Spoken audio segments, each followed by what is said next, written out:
मेरे लिए एक बहुत खुशी का मौका है, और मौका इसलिए खुशी का है कि मैं राजस्थान आता रहा, सत्संग देता रहा, लेकिन इधर कई साल से मेरा स्वास्थ्य ठीक न रहने के कारण और डॉक्टरों की बार बार इस सलाह पर कि मैं ज़्यादा सफ़र न करूं, मैं इधर नहीं आ पाया। अब भी हालत ऐसी है कि 4-5 घंटे से ज़्यादा एक बार सफ़र करना मेरे लिए मनाही है। लेकिन उस सब के बावजूद मेरा मन नहीं माना। आपके प्यार और विश्वास को देखकर मैंने डॉक्टर की राय एक तरफ रख दी और मैं कहा मुझे राजस्थान जाना है। हालांकि यहाँ पर आने के लिए 10-12 घंटे लगते हैं और डॉक्टर ने बिल्कुल मनाही की है, लेकिन मुझे उस मनाही की परवाह नहीं। और आज उसी खुशी में मेरा हृदय इतना भरा है कि मैं कुछ बोलना चाहता हूँ, निकल कुछ जाता है मुंह से। कारण यह है, उस खुशी का मैं इजहार नहीं कर सकता, लेकिन उस सब के छोड़कर मैं आपको एक छोटी सी बात कहना चाहूँगा कि आप एक बात याद रखें कि मनुष्य जीवन का लक्ष्य परमात्मा की प्राप्ति करना है। अगर हमने मनुष्य का जीवन पाया और परमात्मा की भक्ति, उसकी प्राप्ति नहीं की, तो ये जीवन व्यर्थ चला गया। इसके लिए कहा है, अरब खरब लो द्रव हो उदय स्लो राज, बिन भक्ति भगवंत के सभी नरक के साज। कि अरबों रुपया हमारे पास हो और दुनिया की सारी ताकत हमारे पास हो, लेकिन हमने परमात्मा की भक्ति नहीं की तो हमें नरकों में जाना पड़ेगा, उन चीज़ों से छुटकारा नहीं होगा। इसी के लिए कहा है कि प्रभु प्राप्ति करने के लिए हमें जो सबसे जरूरी चीज़ है वो एक देहधारी संत का होना है। वेद धर्म की पुस्तक है, उसमें धर्म के सब मूल सिद्धांत लिखे गए हैं। वेद में भी इस बात को कहा है, यस्मिन् दीते न सिद्धते, कि हमारे समय में मौजूद संत के बिना परमात्मा की प्राप्ति करना संभव नहीं है। आगे बताया कि परमात्मा क्या करता है, संत क्या करता है कि हमें सारी दुनिया भर के ऐश्वर्य, सारी चीज़ें देता है, क्योंकि परमात्मा की भक्ति में यही चीज़ें रुकावट है। हमारा मन कामना करता है दुनिया की चीज़ों की, रसों की, भोगों की, और उसी में उलझकर हम रह जाते हैं।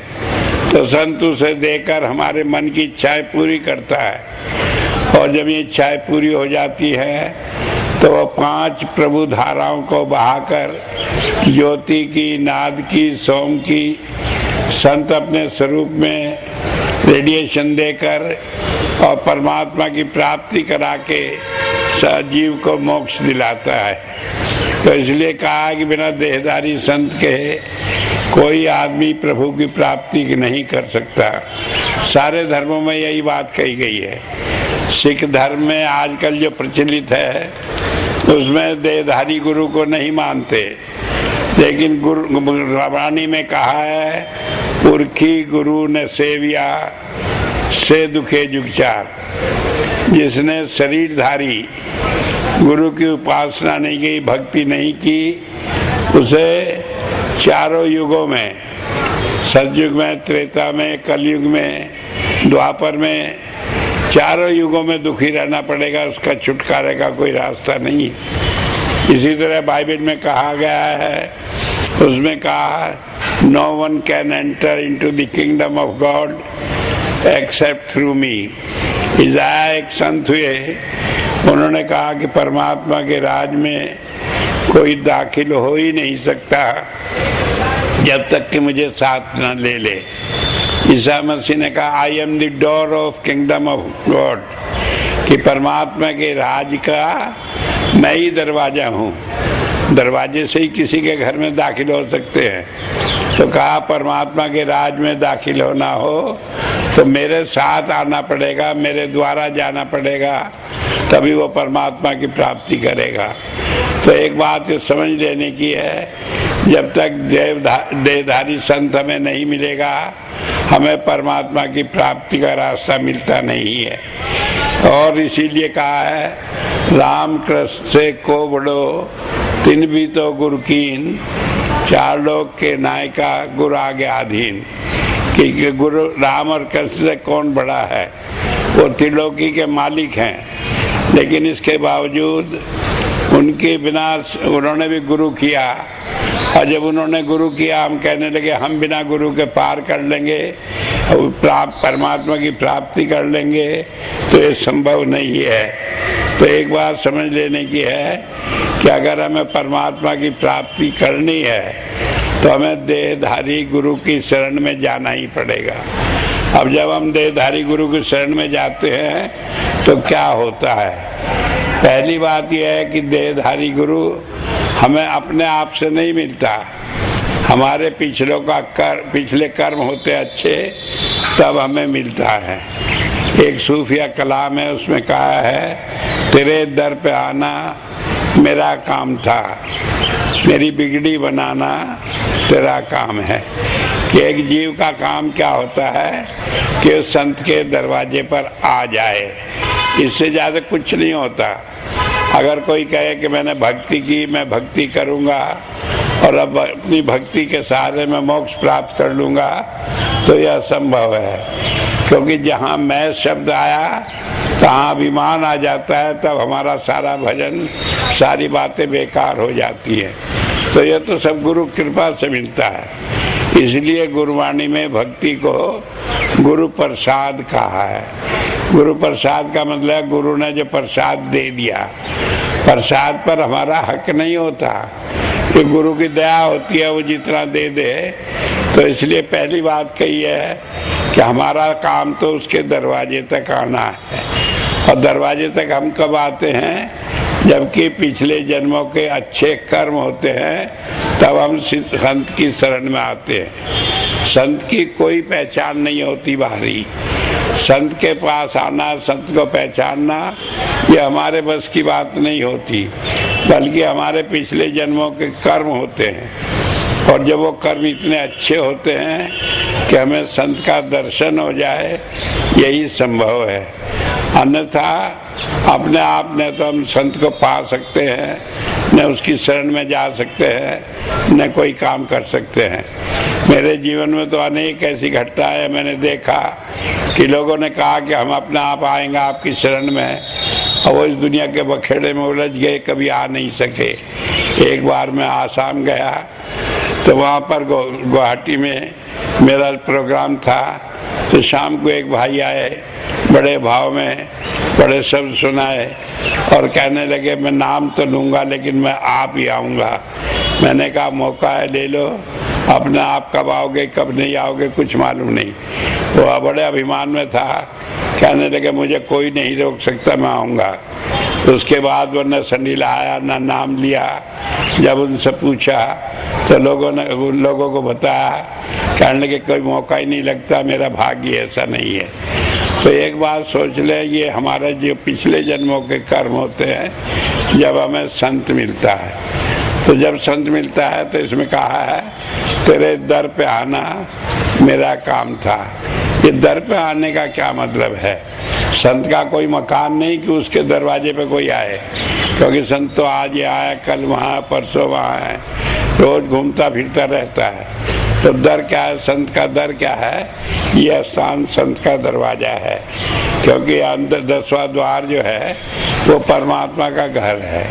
उस घर का दरवाजा कहाँ है? ये 10वां द्वार है। तो कहा कि यहाँ तक आना मेरा काम था, क्योंकि जब हम जाते हैं संत की शरण में, हम जब नामदान की इच्छा करते हैं, प्रार्थना करते हैं, तब हमें नामदान मिलता है। एक बात मैं बता दूं कि यह हमारे कर्मों के कारण है, लेकिन संत जब तक हम अपने आप नहीं कहते, तब तक वो अपने आप नामदान नहीं देता।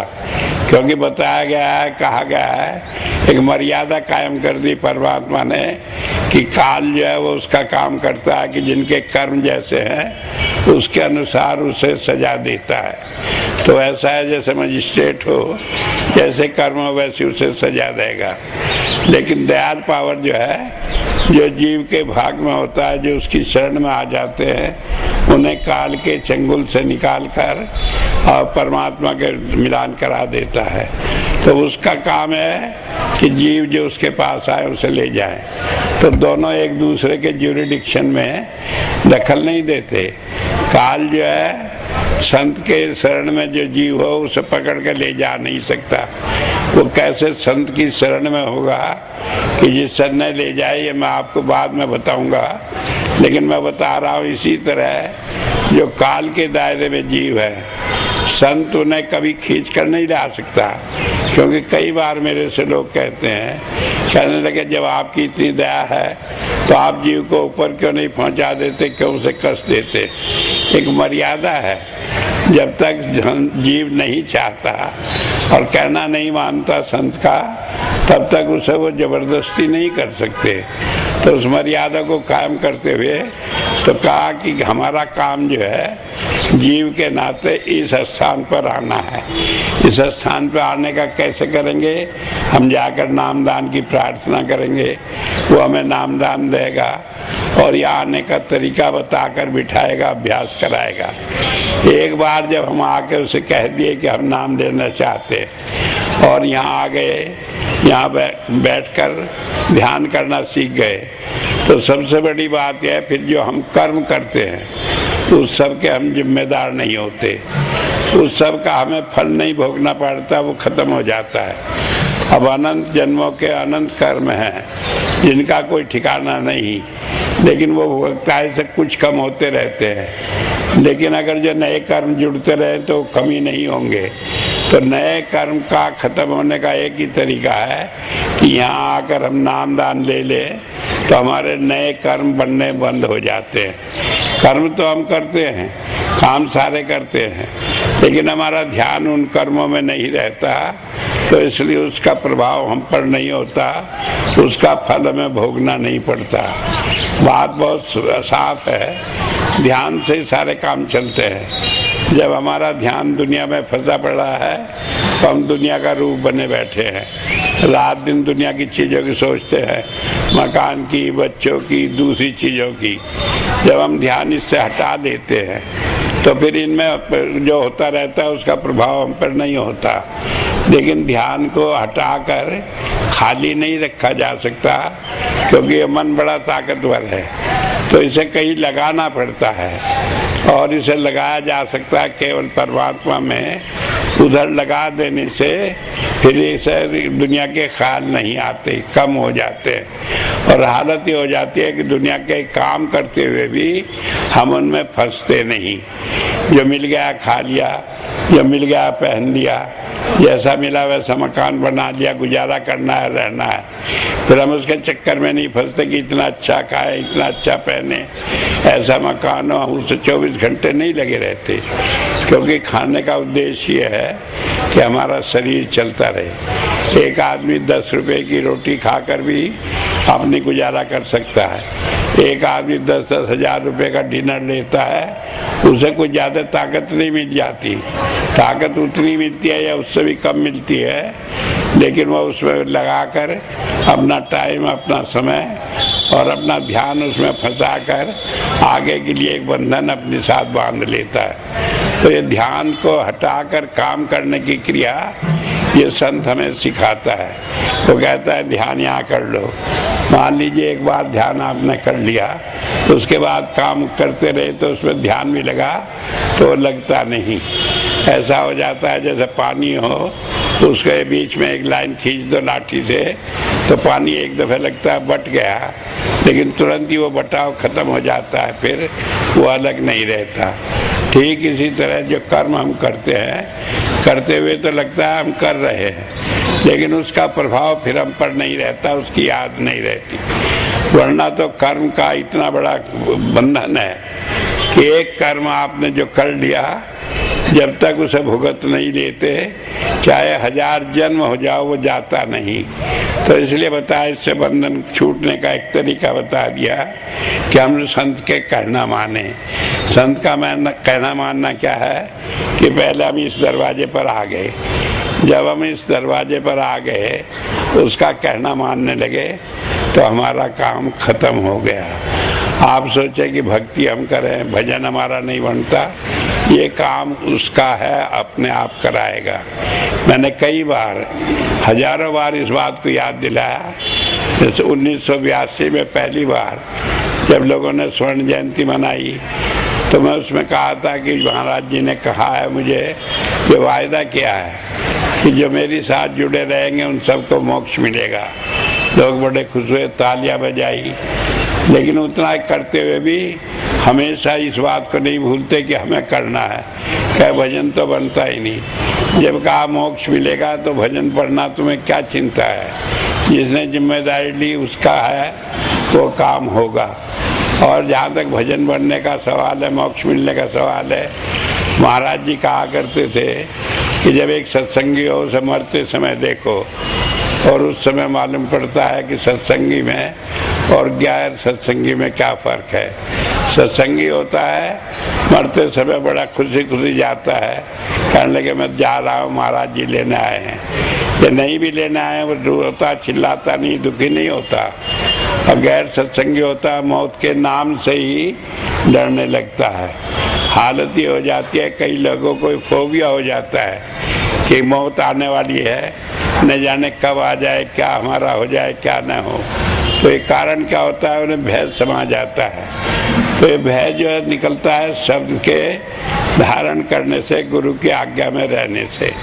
तो पहली बात यह, हमारा काम पूरा हो जाता है जब हम यहाँ आकर गुरु का कहना मानने वाले बन जाते हैं। गुरु का कहना मानना क्या है कि हम उसे घोषणा में बता दिया जी ये काम करो, कांड का भजन करो, भजन करा हमने।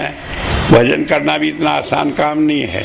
महाराज जी कहा करते थे कम से कम 3 घंटा 10वां हिस्सा अपने समय का जो है भजन में दो, 10वां हिस्सा अपनी कमाई का दो, 10वां हिस्सा अपने मन से चिंतन करने का, बात करने का, सत्संग देने का, इसमें लगाओ।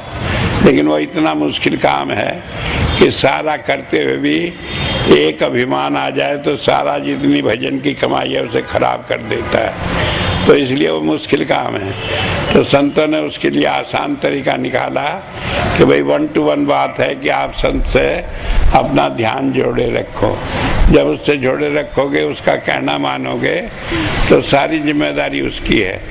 मैं इसे कहता हूँ और मैं विश्वास से कहता हूँ कि जो आदमी संत का कहना मानेगा उसे कुछ नहीं होगा। लेकिन उसे कुछ होगा या नहीं होगा, लोग मेरी बात का यकीन क्यों माने, लेकिन मैं कह रहा हूँ मैंने ही नहीं बल्कि कबीर साहब ने भी इस बात को कहा है। और ये दुआ मुझे लिखा मिला वहीं आश्रम में है, तो वहीं से मैं कोट रख कर रहा हूँ।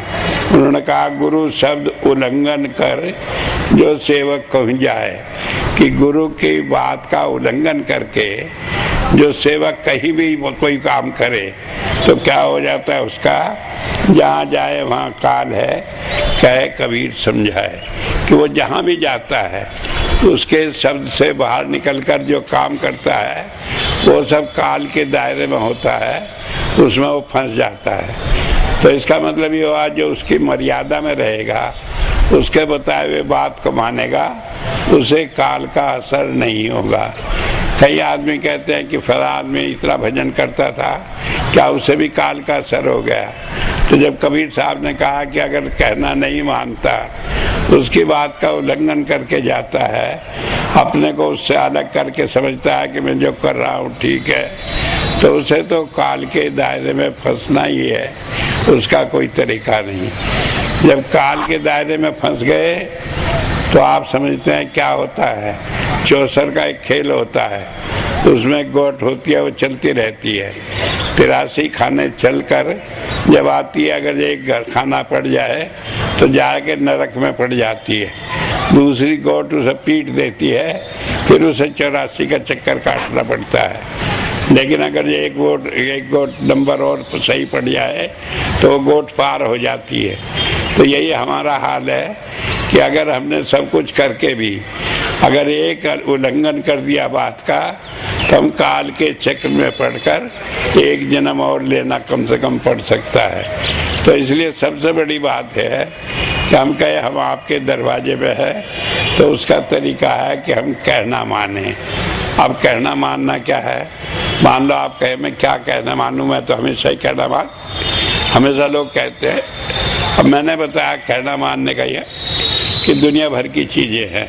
सुबह से शाम तक आप हजारों काम करते हैं, उन कामों में क्या गुरु की मर्जी है, क्या हम कहना माने क्या न माने। मान लीजिए हम जा रहे हैं, आज ज़मीन खरीदनी है, कहीं ज़मीन खरीदनी है, गुरु की उसमें राय क्या है, हम खरीदे या ना खरीदे, हमारे लिए वो अच्छी रहेगी या नहीं रहेगी। अब इस बात को आप कैसे जानेंगे?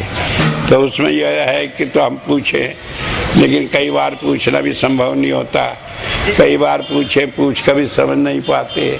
तो उसका तरीका मैंने बार बार बताया कि आप आंख बंद करके यहाँ ध्यान करके 5 बार शब्दों का जाप कर लो, और उसके बाद जो भी आपके मन में आएगा वो गुरु की आज्ञा होगी। एक बात इसमें ध्यान रखने की है, ये नहीं कि पहले तय कर लिया कि मुझे ज़मीन खरीदनी है और फिर बहकाने को आंख बंद करके कहने लगे हाँ जी यही बताया। कुछ नहीं सोचना, बल्कि खाली करके अपने मन को यहाँ ध्यान करके 5 दफे जाप कर लो, और उसके बाद जो भी करेंगे आप उसकी जिम्मेदारी मेरी होगी। फिर मैं आपको नहीं कहूँगा कि आपकी गलती है। तो इसलिए एक कहना मानने का तरीका है। इससे क्या होगा कि आपका सारा जीवन रोजाना का बड़ा शांत और नियमित हो जाएगा, और जब हम उसे करेंगे कहना मानेंगे तब हमारे सारे काम बनेंगे। अब सवाल है हम कहना मानते क्यों नहीं? कहना इसलिए नहीं मानते, हमें विश्वास नहीं होता। विश्वास इसलिए नहीं होता, हमारा उसका प्रेम नहीं है। बच्चा माँ का कहना मानता है क्योंकि उसे प्यार होता है, जो नहीं मानता तो उसका काम बनता नहीं। तो इसलिए ये आपको करना पड़ेगा। स्वामी जी महाराज ने कहा तेरी चिंता मैं मनधारी, तू अचिंत होकर प्यारा। कि तेरी सारी चिंता मैंने ले ली, तुम तो अचिंत हो, चिंता को छोड़कर बस मुझसे प्यार करो। कारण यह जब संत से प्यार करेगा कोई तो उसका विश्वास होगा, जब विश्वास होगा तब कहना मानेगा। जब विश्वास नहीं होगा तो कहना क्या मानेगा? कहने के स्वामी जी तो बता के चले गए, क्या खबर क्या हो। मुझे याद है एक बार 1976 की घटना है। एक भाई मेरे पास आया, वहीं शामली के पास की बात है, तो जाट था, आया वो भैया दूज के दिन आया, आकर कहने लगा स्वामी जी मुझे नाम लेना है। उन दिनों में पूछा, मैंने कहा भाई तुमने कहीं वो लिया है, कहीं सत्संग सुना, क्या बात हुई? कहने लगे सत्संग तो मैंने नहीं सुना। कहने लगे भैया दूज पे मैं अपनी बहन के पास आया था आकर शेरवे में, और वहाँ से मेरी बहन जो है मेरी सिर पड़ गई। कहने लगी तू नाम ले, और वो मेरे से बढ़िया, मैं उसे मना भी नहीं कर सका। तो जान को आ गई तो मैं कहा अच्छा पीछा छुड़ाओगे? अच्छा मैं जा रहा नाम लूँगा। तो मैं तो इसलिए नाम ले रहा हूँ, वो मेरे पीछे पड़ गई और मुझे कुछ नहीं। मैंने कहा ठीक है। तो उसके बाद मैंने उसे नाम दे दिया। मैंने कहा है परमात्मा की दया, वो किस किस बहाने जीव को भेजता है तो उसका तरीका है। इसी बहाने से ही आया। जब नाम लिया तो उन दिनों में नाम देने के बाद कहा करता था कि भाई अगर जो तुम्हें कोई दिक्कत हो तो तुम मुझे याद कर लेना। तो जब मैंने उसे ये बात कही, वो हंसकर कहने लगा वाह जी गुरु जी, मैं तो आपको नाम रटता रहूँगा, आप संडीला रहोगे, मैं मर जाऊँगा नाम रटते हुए, आपको खबर भी नहीं होगी। जब उसने बात कही तो मैं कहने लगा तुम फिक्र ना करो, नाम लेना। कहने लगा अच्छा। वो चला गया। तो जाट जो बड़ा चतुर बुद्धि होता है, तो चला गया। उसके बाद कुछ जिक्र नहीं। 7 साल बाद एक दिन आया। मैंने कहा कहो भाई निर्मल सिंह कैसा है? कहने लगे जी आया नहीं, आप खींच लाए। मैंने कहा मैं कहाँ से खींच लाया? कोई ट्रैक्टर से बांध के लाया, गाड़ी से लाया, कहे से बांध के लाया, मैं कैसे खींच लाया? कहने लगे जी खींच के लाया, किस्सा ये हुआ। तो उसने बताया कि वो मेले में गया, अब बैल लेने थे, 24,000 रुपये दे के गया। वहाँ 2 बैल पसंद आए, ले लिए, बाकी रुपए बच गए 12,000। और 2 बैल लेकर वो गांव को चला। वो गांव के आने के साथ साथ उसकी शाम हो गई। उसके गांव के चारों तरफ जंगल पड़ता था, तो उसमें बहुत गहरा घना जंगल था और उसमें डाकू रहते थे। तो वो घबराया। 6 बज गए थे, अंधेरा होने को हुआ। कहने खबर नहीं मैं जाऊं या न जाऊं, कहीं लुटेरे लूट लेंगे और बैल भी छीन लेंगे, रुपया भी छीन लेंगे। तो दुविधा में पड़ गया। सोचता रहा कि जाऊं, घर पास है, फिर सोचता रहा लूट लिया तो क्या होगा। तो उन्होंने ऐसे में फिर मुझे आपकी याद आई। कहने लगे कि स्वामी जी ने कहा था तो उन्हें याद करो। कहने लगे मैं आपको याद करने लगा। कहने लगा कि मैं क्या बताऊं, ना तो वो 5 शब्द जो आपने मुझे दिए थे वो याद रहे, और ना आपका नाम मैंने पूछा था वो याद था। मैं बस स्वामी जी रट लगा दी। तो जैसे ही रट लगाई तैसे एक आदमी वहाँ से आया और मैं घबराया। कहने लगे ये आदमी भेद लेने आया है कि कितने आदमी है क्या है, फिर दूसरा अपने साथियों को लावेगा। तो उस वक्त जब मैं रट लगा रहा था तो मुझे अंतर से एक बात समझ में आई। जब उसने कहा, कहने लगे भाई पास बताइयो। कहने क्यों, कि बैल बड़े मरखने हैं, ये मारेंगे। कहने लगा भाई मुझे तो बीड़ी सुलगानी थी, माचिस चाहिए थी। तो कहने लगा मेरे अंतर से आवाज़ आई। कहने लगे मेरे पे माचिस नहीं है। हालांकि माचिस भी थी, बीड़ी भी थी, लेकिन मना कर दिया। फिर वो आदमी चला गया। तो मैं फिर घबराया कि अब बाकियों को लेकर आओगा। तो जब मैं घबराया जोर जोर से तो आप सामने खड़े दिखाई दिए। कहने लगा आजा मेरे पीछे पीछे आजा। और मुझे रास्ता छुड़ाकर जंगल में ले जाकर और मेरे घर के बाहर छोड़ दिए। कहने लगे अब तू घर जा, मैं चल रहा हूँ। कहने लगे जब से मैंने ये बात देखी तो मैं परसों से इतना परेशान था कब आपसे मिलूं, इसलिए टाइम निकाल कर आ जाया हूँ। तो एक बात समझ लें, इस विश्वास तो वो खुद दिलाता है। हमारा ध्यान माथे पे रहे, हमारा ध्यान उस पर रहे तो हमारा काम बन जाता है। तो मैं आपको एक ही कहता हूँ, भजन सिमरन सारी बात यही है कि हमारा ध्यान गुरु से जुड़ा रहे। अगर हम किसी भी काम में एक दफ़े याद कर लेंगे तो फिर उससे उसकी जिम्मेदारी में एक दफ़े याद कर लेंगे तो फिर उससे उसकी जिम्मेदारी उसकी है, वो अपने आप देखेगा। अगर हम उसे याद नहीं करते तो उस बीच में जो कष्ट होता है, जो दिक्कत होती है, वो हमारी गलती है, उसमें हम उसे कुछ नहीं कह सकते।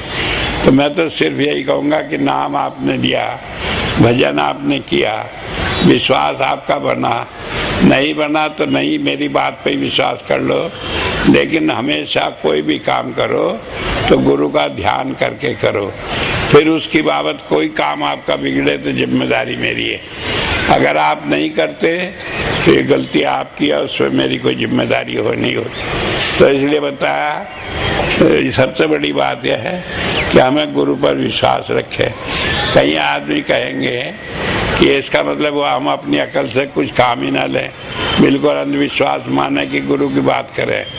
तो ये बात तो धर्म ग्रंथों में कही है कि जब हम अपनी बुद्धि से काम लेते हैं तो हम गलत रास्ते पे चलते हैं, क्योंकि बुद्धि जो है वो संसार का ज्ञान कराती है, संसार की बातें बताती है। संसार से बाहर की परलोक की बातें बुद्धि नहीं बता सकती। इसलिए धर्म ग्रंथों में बड़ा साफ कहा है कि बुद्धि से काम नहीं चलता, बल्कि ब्रह्म ज्ञान से, जो परमात्मा ज्ञान हमें देता है, उससे काम चलता है। ज्ञान 2 तरह का, एक मानव का ज्ञान है, जैसे हम कोई काम करते हैं, एक ब्रह्म ज्ञान है। ब्रह्म ज्ञान सही होता है, क्योंकि मनुष्य का ज्ञान तो हुआ है जितना हमने देखा। अब हम यहाँ बैठे देखे इतना आदमी यहाँ है, तो ये तो मनुष्य का ज्ञान है। बाहर कितने हैं, आगे कितने आने वाले हैं, पीछे कितने होकर चले गए, ये सब ब्रह्म ज्ञान है। तो ये ब्रह्म ज्ञान जो है वही कंप्लीट होता है। तो इसलिए अपनी बुद्धि को एक तरफ रख के आप ये मत सोचें कि बेवकूफ़ बनकर हम अंधविश्वास में गुरु को चल रहे हैं। अंधविश्वास नहीं, बल्कि वो हमें अंतर में परमात्मा के ज्ञान से जोड़ देता है। वो हमेशा हमारी संभाल करता है और उसके साथ हम काम करते हैं। तो इसलिए ध्यान रखें कि हर काम उसका करें। दूसरी बात यह है, गुरु का कहना मानने में एक बात रुकावट हो जाती है, हमारा दुनिया की चीज़ों में मन फंसना। हम चाहते हैं मकान हो, कोठियाँ हो, नौकरी हो, अच्छी जगह काम लगे, सब कुछ लगे। लेकिन एक बात आप समझ लें कि हमें जो भी संसार में मिलना है वो सब परमात्मा ने पहले से निश्चित कर दिया। उसमें से कोई अदल बदल नहीं होती। जो हम अदल बदल अपनी कोशिश से करते हैं तो उसमें पछताते हैं, परेशान होते हैं और बाद में फिर हमें वही बातें माननी पड़ती हैं। इसलिए इस बात को छोड़कर कि हम क्या करें क्या न करें, अगर उसमें कोई बदल करेगा तो परमात्मा ही करेगा। तो हमारी जो इच्छा है वो हम अपने मन में परमात्मा को कह लें या अपने मन में ही दोहरा लें, लेकिन और किसी को न कहें। अगर वो बात दूसरे को पता लग गई तो वो काल के हाथों चढ़ जाएगी, वो आपकी कमी का फायदा उठाएगा। अगर वो बात आप तक और परमात्मा तक रही, आपने किसी को नहीं कही, तो वो आपका काम परमात्मा सुनकर काम पूरा करेगा।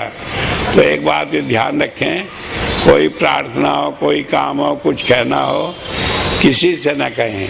जो कहना परमात्मा से कहें, और उसका कहने का तरीका है ध्यान अपना ऊपर करके उस बात को ध्यान रखें तो वो परमात्मा तक पहुंच जाती है। इसलिए बात ध्यान रखेंगे और इसमें एक काम और करेंगे। कहीं कहीं अपनी बुद्धि से फैसला करना पड़ता है, तो जब कोई फैसला करे तो उसमें देखें गॉड फर्स्ट वर्ल्ड नेक्स्ट, कि पहले हमें परमात्मा की प्राप्ति हो, उससे हमारे दूर ना हो, और फिर दुनिया की बातें सोचें। कई आदमी सोचते हैं कि ये काम हो जाए, परमात्मा की भक्ति तो बाद में कर लेंगे।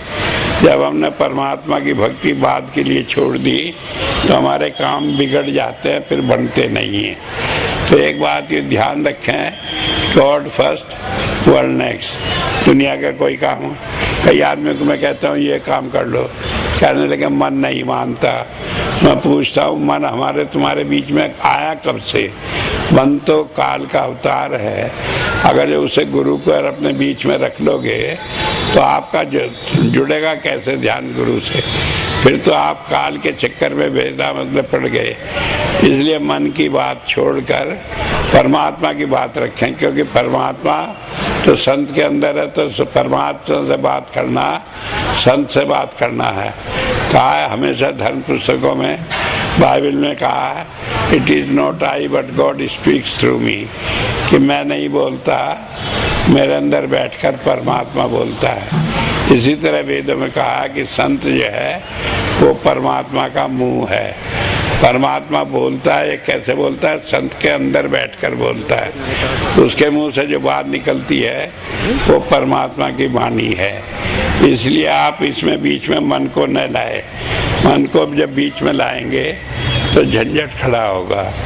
एक बात और है कि 5 विकार है जो हमें इस संसार में फंसा देते हैं।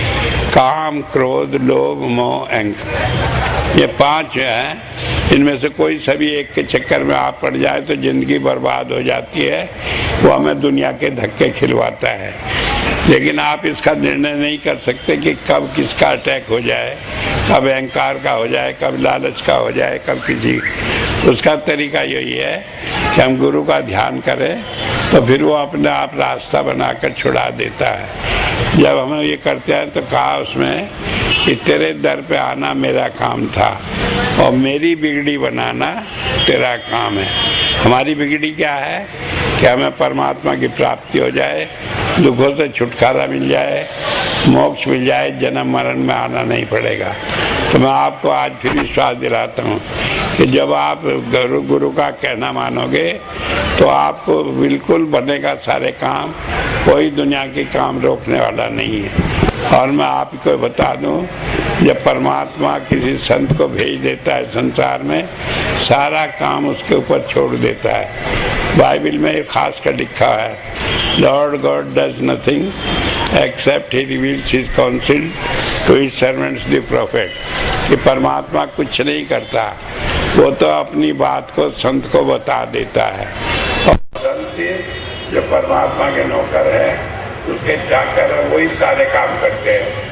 हमारे यहाँ भी आता है हिंदू में कि परमात्मा तो क्षीर सागर में आराम कर रहा है, लक्ष्मी जी पैर दबा रही है, वो कुछ नहीं करता। जो काम करता है वो संत ही करता है। इसलिए आप सारी बातों को छोड़कर ये विश्वास रखें कि जब आप संत का कहना मानकर चलेंगे तो कोई परमात्मा नहीं, कोई नहीं जो आपके काम को रोक दे। आपका काम बनेगा इस विश्वास के साथ और इस वायदे के साथ। मैं आज आपसे जा रहा हूँ कि अगर जो आप इसलिए कहना मानकर चलेंगे न इस दुनिया में परेशान होंगे और परलोक में भी आपको मोक्ष मिलेगी। और मरने से पहले सब जान लेंगे कि हाँ इस जीव को मोक्ष मिली है। कारण यह है जिसे मोक्ष मिलनी होती है उसे धुन खुल जाती है, वो किसी चीज़ की परवाह नहीं करता दुनिया में। और जिसे मोक्ष नहीं मिलती वो हाय हाय करता है, उसके प्राण नहीं निकलते, वो दुनिया की चीज़ों की तरफ तड़पता रहता है। तो इतनी बात कहकर ही मैं आपको विश्वास दिलाता हूँ और मैं कहता हूँ कि आपने सारी जिंदगी जब इसमें लगाई है, अब ये आखिरी मौका है। इस मौके को चूक कर अपनी गोद को नरक में मत पड़ने दो, सीधे पार हो जाए।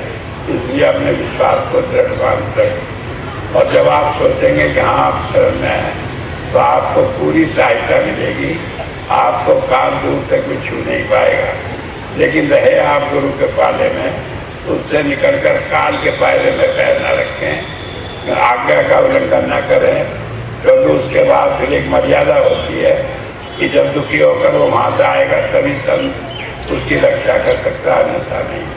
तो इतनी बात कहकर ही मैं अपनी बात को समाप्त करता हूँ और आपके इस प्यार का और भरोसे का जो आपने दिखाया उससे मुझे उत्साह मिला है और मैं कोशिश करूँगा डॉक्टर चाहे जो कुछ कहे मैं आपके पास आता रहूँगा, हर साल आऊँगा।